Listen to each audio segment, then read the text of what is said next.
Selamat datang di media belajar yang diasuh oleh Bapak Dr. Andes Sumarno. Dalam hal ini kita akan membahas sampah dan permasalahannya.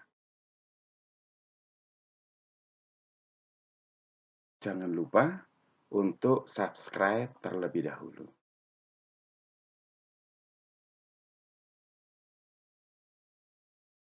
Anak-anakku sekalian, pada proyek pembelajaran kali ini, kita akan belajar mengenali dan membangun kesadaran murid terhadap isu sampah lokal di sekolah dan isu global.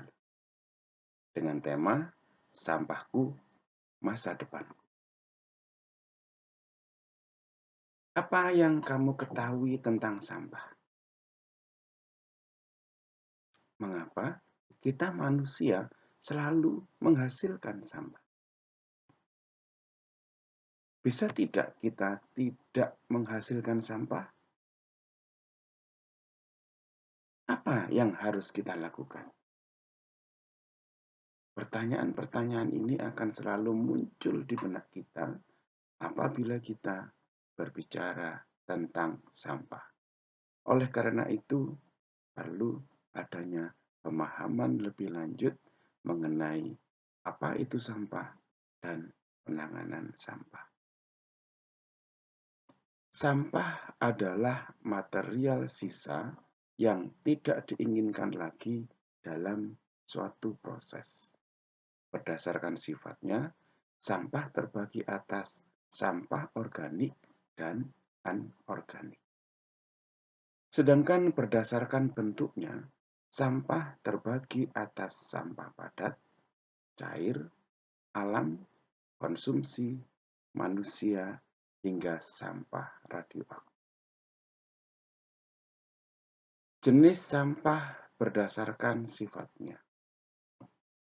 Adapun jenis sampah berdasarkan sifatnya dibedakan menjadi 3, yaitu sampah anorganik, sampah organik, dan sampah beracun. Berikut penjelasannya. Sampah dapat dibedakan menjadi 2 macam. Sampah padat, anorganik. Sampah anorganik adalah sampah yang terdiri atas bahan-bahan anorganik.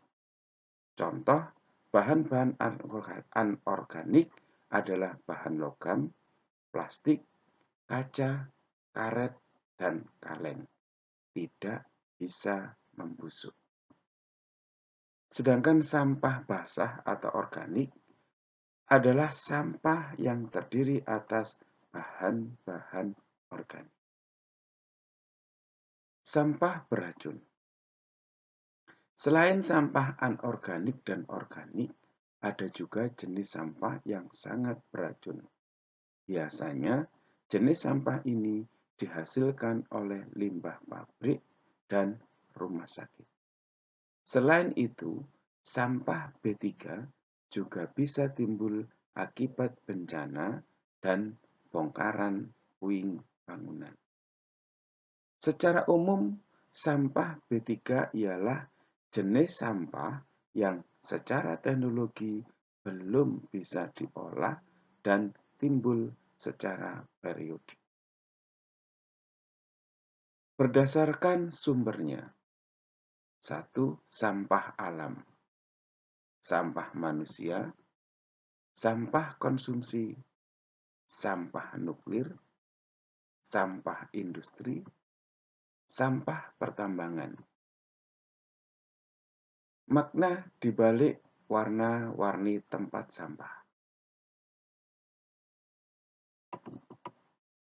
Nah, ini adalah warna-warna tempat sampah. Ada warna merah, biru, coklat, kuning, hitam, dan hijau. Berdasarkan warnanya, ada 5 jenis tempat sampah yang memiliki fungsi berbeda. Apa saja ya? Kita simak berikut ini. Tempat sampah warna hijau. Tempat sampah berwarna hijau digunakan untuk sampah organik. Contohnya, sisa makanan, dedaunan, sisa sayuran, kulit buah, daging, atau benda yang mudah terurai. Tempat sampah warna kuning. Tempat sampah warna kuning digunakan untuk jenis sampah bukan organik. Contohnya, plastik, botol air minum, ember, dan sebagainya. Tempat sampah warna merah. Tempat sampah warna merah digunakan untuk mengumpulkan barang berbahaya beracun atau B3. Contohnya, deterjen, barang kimia, cairan pembersih lantai, obat, dan sejenisnya. Tempat sampah warna biru khusus untuk menampung sampah kertas. Contohnya, majalah bekas, koran, atau kardus. Sedangkan tempat sampah warna abu-abu digunakan khusus untuk sampah yang tidak bisa terurai dan tidak bisa didaur ulang. Contohnya, popok bayi dan permen karet. Apa penyebab dari masalah sampah? Faktor penyebab sampah adalah meningkatnya konsumsi oleh manusia dan diakibatkan oleh rendahnya kesadaran dan pendidikan masyarakat, lemahnya peraturan dan peningkatan jumlah penduduk.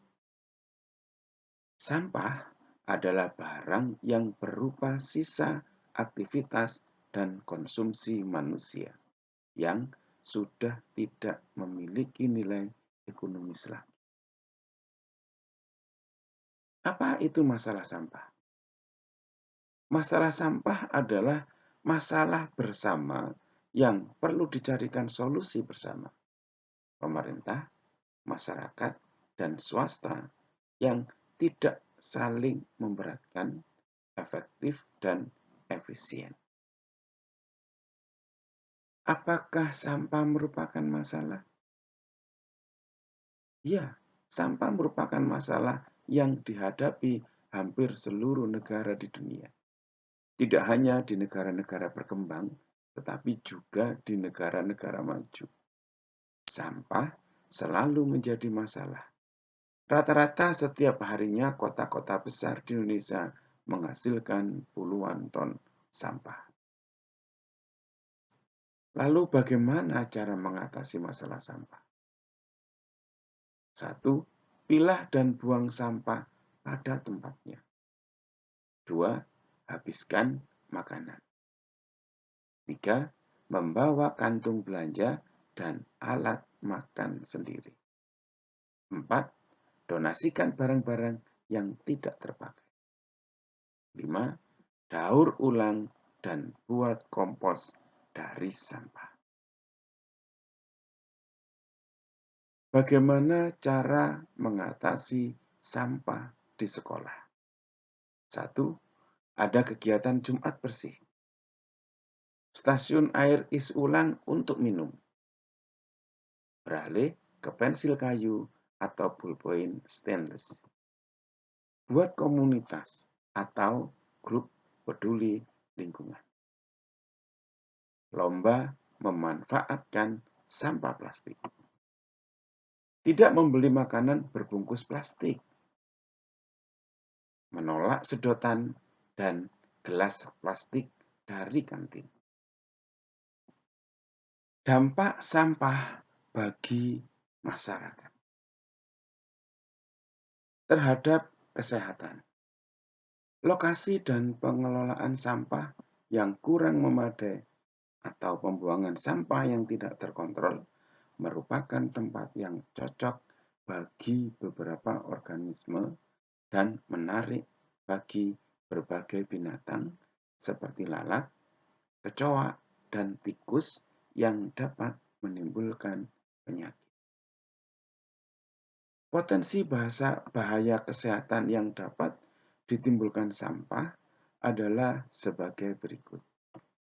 Penyakit diare, kolera, tifus menyebar dengan cepat karena virus yang berasal dari sampah dengan pengelolaan tidak tepat dapat bercampur air minum. Penyakit jamur dapat juga menyebar, misalnya jamur kulit. Penyakit yang dapat menyebar melalui rantai makanan. Salah satu contohnya adalah suatu penyakit yang dijangkitkan oleh cacing pita atau Taenia. Cacing ini sebelumnya masuk ke dalam pencernaan binatang ternak melalui makanannya yang berupa sisa makanan atau sampah.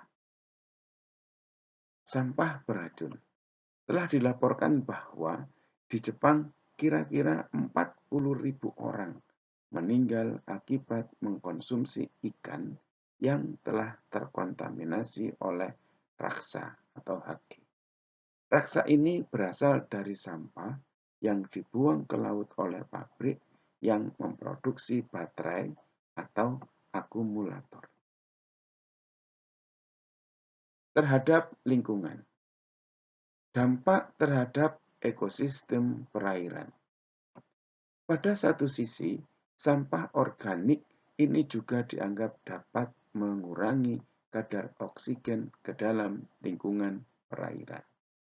Sampah anorganik dapat juga mengurangi sinar matahari yang memasuki ke dalam lingkungan perairan, sehingga mengakibatkan proses esensial dalam ekosistem seperti fotosintesis akan menjadi terganggu. Dampak terhadap ekosistem daratan. Sampah yang dibuang secara langsung dalam ekosistem darat akan mengundang organisme tertentu, menimbulkan perkembangbiakan seperti tikus, kecoa, lalat, dan lain sebagainya. Perkembangbiakan serangga atau hewan tersebut dapat meningkat tajam. Terhadap sosial dan ekonomi.